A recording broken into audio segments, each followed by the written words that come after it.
criticizes. Now, having said all of that, look at the instructions inside of this ayah. They're the same ones we have in Islam.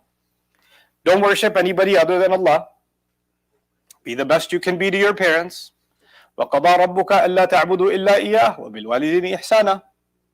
Then he says, after you're the best to your parents, then he goes on to, وَذِي الْقُرْبَى وَالْيَتَامَى وَالْمَسَاكِينَ, closest relatives.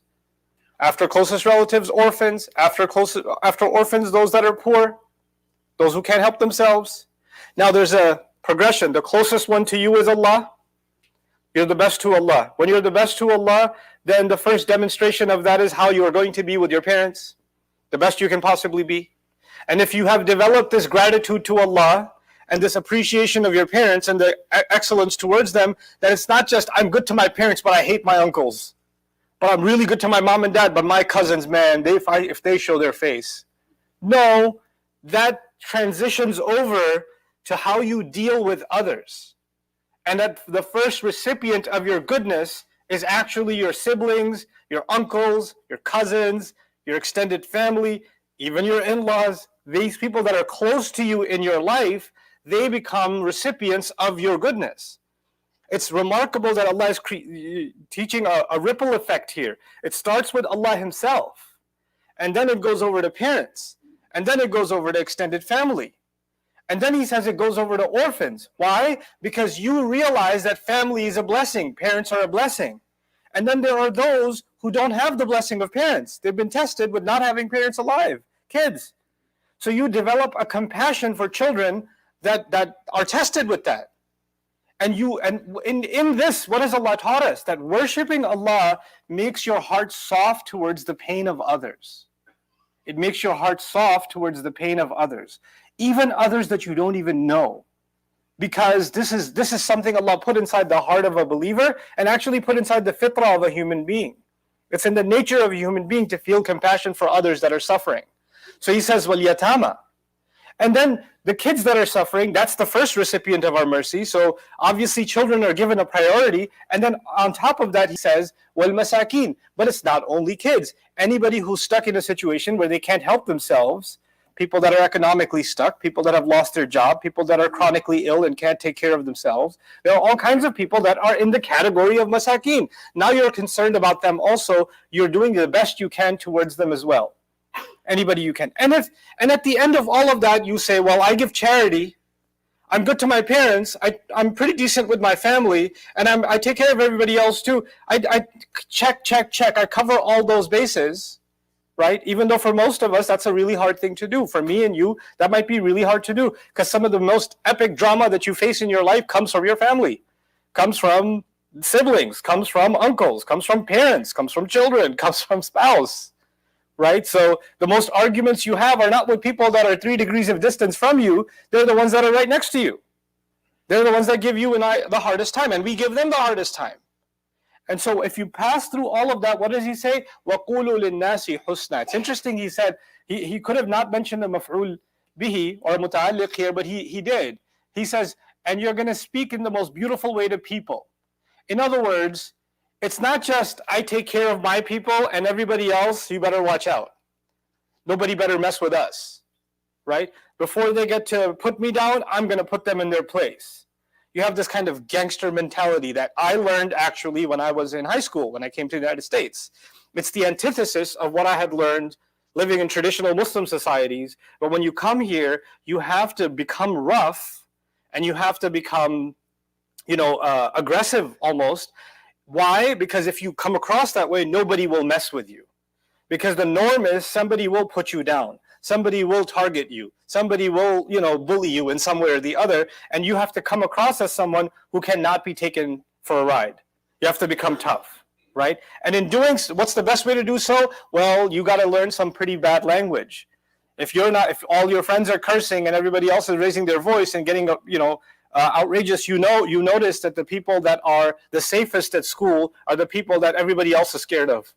So you better develop some scary, qualities in your personality also, so that people don't mess with you, which is the opposite of وَقُولُوا لِلنَّاسِ حُسْنًا, speak kindly to people. So this is inculcated into us. It's put into us. And in fact, the only time people learn to speak nicely is when either their life depends on it. Excuse me, officer, I'm so sorry I was speeding. That's the only time you're going to speak kindly, right? Or if your employer, your boss, you're going to speak kindly. Hey, sorry, boss. Hey, I'm really sorry I'm late. Or your teacher who's going to fail you, now you're going to speak kindly. In front of a judge in a courtroom, you'll speak kindly. But the waiter at a restaurant, why do you need to speak to them kindly? Hey, why are you late? Excuse me, I'm sitting over here. All of a sudden, the moment you don't get some benefit out of it, or you're not scared of the person, then you can go back to your gangster ways, and you can put everybody else in their place. You can yell and scream at the cash register guy, or the waiter at the restaurant, or whoever else. Reminded of a story that a friend recently told me, that they in Ramadan they went to iftar at a logic developed in the Quran. First, you worship none other than Allah. And what does that do? Allah knows all your faults. Allah knows all your faults. And then after Allah, the people who know you the way nobody else knows you is your parents. And you're good to your parents. And when you're good to your parents, you're good to family, and you know the trouble that happens in family. You know who's in trouble, you know who's having a hard time, you know who's sick. You learn to see people's pain when you're good to them. And then yatama and masakin, those are people that are in pain and suffering. So you realize, with that experience, you realize a lot of times people look okay on the outside, but they may not be doing okay. So I need to develop a kind of kindness in the way I speak to people. God knows what they've been going through. Allah only knows. So وَقُولُوا لِلنَّاسِ حُسْنًا, just speak beautifully to people. Just speak kindly to people. And this was given, what baffles me is this was given to Musa alayhi salam, right? And Musa alayhi salam, remarkably, is actually these are children of Israel that started with Yusuf alayhi salam, the sons of Israel, right? And Yaqub alayhi salam, that legacy. And in that legacy, the brothers of Yusuf used to speak bad about him. And so much disaster came in that family's life because of the way they spoke about each other and to each other. The son spoke to the father badly. إِنَّكَ فِي ضَلَالِكَ الْقَدِيمِ, you're just confused old man again? تَاللَّهِ تَفْتَأُ تَذْكُرُ Yusuf. Anger was expressed in that way. And now, generations later, those children now have thousands and thousands of children. They're a nation now, and Allah gave them this vast law. Jewish law is actually pretty vast. I've spoken to rabbis before. They study their traditional books 14, 15 years, and they still don't have a grasp of it. And they do 2 or 3 PhDs on average, some of their top scholars. 2 or 3 PhDs. And their hair's turned gray, and they're still studying. They're called ahbar for a reason. Their hands were dipped in ink. And what did Allah do in this ayah? He took all of that law that they have, and He summarized the essence of it. And part of the essence of it is, speak kindly when you open your mouth. And nas is everybody. You know what that does? It includes my parents, it includes my spouse, it includes everybody. And the Prophet ﷺ says, خَيْرُكُمْ خَيْرُكُمْ لِأَهْلِهِ, right? The best of you are the best to your families. You know what that means? That the best words I use should be for the husband, the wife, the mother, the father, the brother, the sister. They should get the best words. What happens in our families? If you invite somebody over, oh, they're coming. Clean up the house. Why is that there? What are you doing here? What are you doing? Oh my God, the rice still isn't done. Are you serious right now? And there's this it looks like an angry kitchen, and there's like a civil war happening inside the house, and then the bell rings.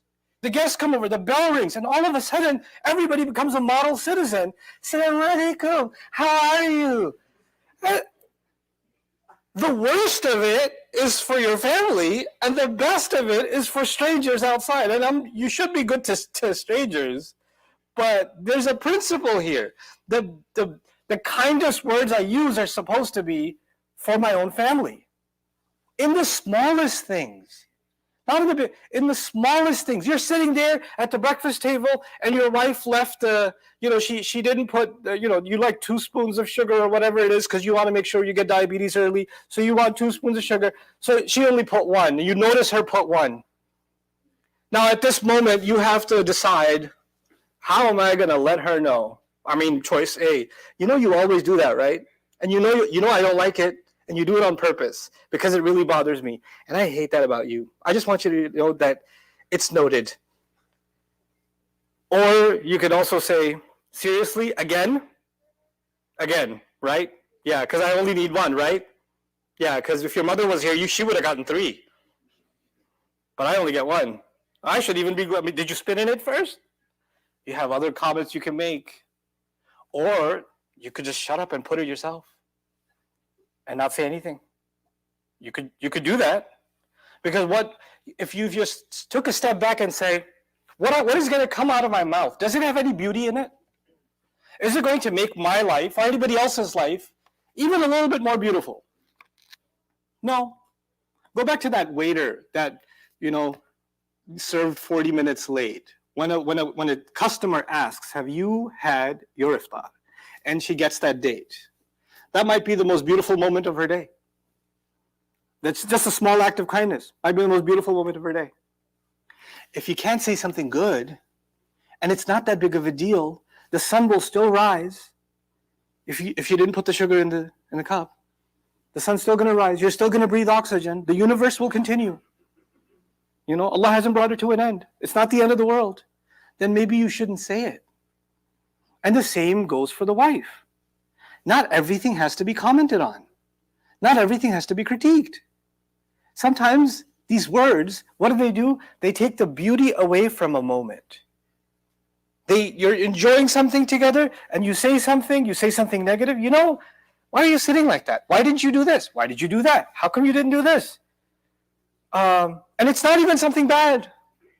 It's just, I just like to correct and correct and correct. When you do that enough times, then what develops over time is a distance between family. Nobody likes to be around someone who's constantly criticizing. Nobody likes to be around someone who's always sarcastic. You don't pick friends if you have friends like that are always nitpicking, you stop calling them back. You stop not being around them. If your family becomes like that, if you become like that with each other as a spouse, if you become like that with each other as siblings or parents and children, then guess what? It's no surprise that you don't spend as much time with each other. In fact, every time you do spend a little bit of time together, the conversation, when it goes beyond 5 minutes, it becomes very, very negative. It just turns ugly. And you and I have been given the ability to realize when we are turning a conversation into something ugly. We've been given the ability to recognize that. The last thing I wanted to say here is a connection that's often not made, or at least in my view, not made enough. And I want everybody, myself also, to be aware of that. Allah has made us human beings with a whole set of emotions. In the course of a day, you can have any number of emotions. Your emotions could be anger, they could be sadness, they could be excitement, they could be you're just in a hurry, you're stressed, you have anxiety, it could be boredom. You could have any number of emotions throughout a day. Allah did not deny us feeling emotions. But what gift did He give us as believers? He, unlike others, what He gave us is, now that you have these emotions, others might say, somebody else who doesn't have this faith might say, well, I have the right to feel what I feel. I have a right to my feelings. But you know what they're saying? What they're actually saying is, I have a right to say whatever I want, however I want, because I have these feelings. Because I'm angry, that's why I said it. What do you think? I don't have a right to be upset? No, what the deen comes along and does is, you have a right to be upset. What you don't have a right to do is take your anger and use words now that are ugly. You can actually express your anger still with beautiful words without letting things get ugly. I didn't like what this was, and I want to make sure that this doesn't turn into something worse. If there's something you want to talk to your family about, that's negative. There's a positive way of bringing it up. There's a less sarcastic, less confrontational, less hurtful, less critical way of bringing it up. And you and I have to actually engage in this exercise. What's that exercise? I need to think a little bit before I open my mouth. Is there because you know your wife better than anybody else. You know your husband better than anybody else. You know your family better than anybody else. You've had the same kind of fights a million times over. So now you're smart enough to know, if I use the same exact kind of words I did last time to express my frustration, that might not work out so well. That's going to be very hurtful. So I need to find better ways of communicating it. And that's قُولُوا لِلنَّاسِ حُسْنًا.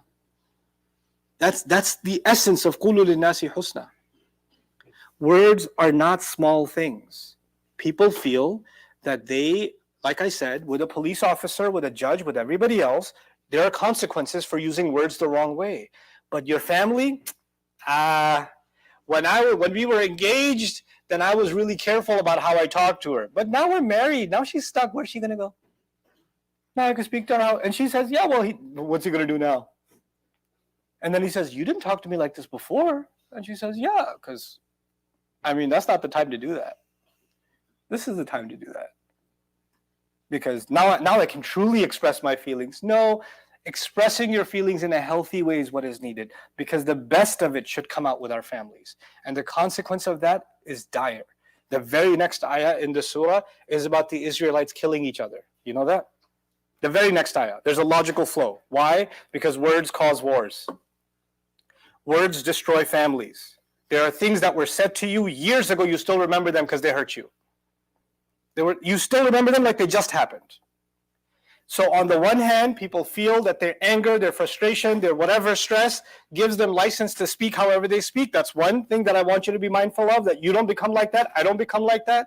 The other side of it, and this is the last thing I'll share with you, is that you and I have to develop empathy. In other words, maybe you're not angry, maybe you're not upset, maybe you're not frustrated. Maybe you and I are just insensitive. Maybe we don't realize that the way we speak is hurtful.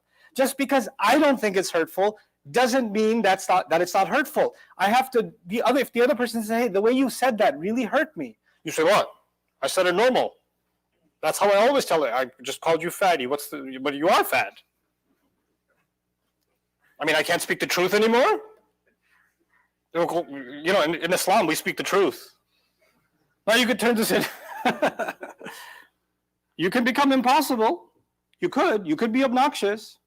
You could turn it around. And when you do that, obviously you're not interested in conversation. You're interested in digging in your heels and making things worse, right? But if you really want to, this takes iman in Allah. If you and I become mindful of Allah, then when someone points out that we've hurt them with our words, we will take that very seriously. And we will say, I really want to understand how I did that. I didn't realize it. Let me take a step back and think about that. And maybe they're right about something. Maybe there is something I could have changed. Maybe there is something I could have said better. Because if we don't do that, then I'm afraid for myself. You should be afraid for yourself. Allah Azza wa Jalla says, وَيْلٌ لِكُلِّ هُمَزَةٍ لُمَزَةٍ. That the worst kind of hell is for people who speak behind people's back and hurt their feelings, or speak to them in their face and hurt their feelings. And the kul there means they come in all shapes and sizes. There are all kinds of phrases, expressions, facial expressions you can use, communication forms you can use, sarcasm you can use that can categorize itself under humaza and lumaza, in fact. So it's not just a thing, oh, you're just too sensitive. Why do you have to make a big deal out of it? Words are a big deal in this theme. Words are a big deal. And I don't want you to, as I speak this, I don't want you to take this, where is this video getting posted? I need to share it with my wife. She really needs to hear this. Or I need to share it with my husband. He really needs to hear it. Oh, can I send this to all of my in-laws? Because they really need to hear this. We all feel that somebody else needs to hear it, but Rasulullah sallallahu alaihi wasallam, who wanted a message that everybody in the world should hear, used to say, "Usikum wa nafsi bi taqwallahi azza wa jal." I counsel you and I counsel myself of the taqwa of Allah. وَمَنْ أَحْسَنُ قَوْلًا مِمَّنْ دَعَا إِلَى اللَّهِ وَعَمِلَ صَالِحًا وَقَالَ إِنَّنِي مِنَ الْمُسْلِمِينَ. I'm from among the Muslims. I am speaking to myself. I need to learn to speak to myself. I need to carefully analyze, where am I falling short in this? And for any sincere believer, they will not turn this into a contest. You see, there's a khutbah that scores points against you. And this khutbah puts me, when you start using the religion to win a contest, then the deen of Allah is not supreme. Your ego is more supreme than the deen of Allah. right? So you and I have to humble ourselves to the word of Allah, and I pray for our own benefit and for the benefit of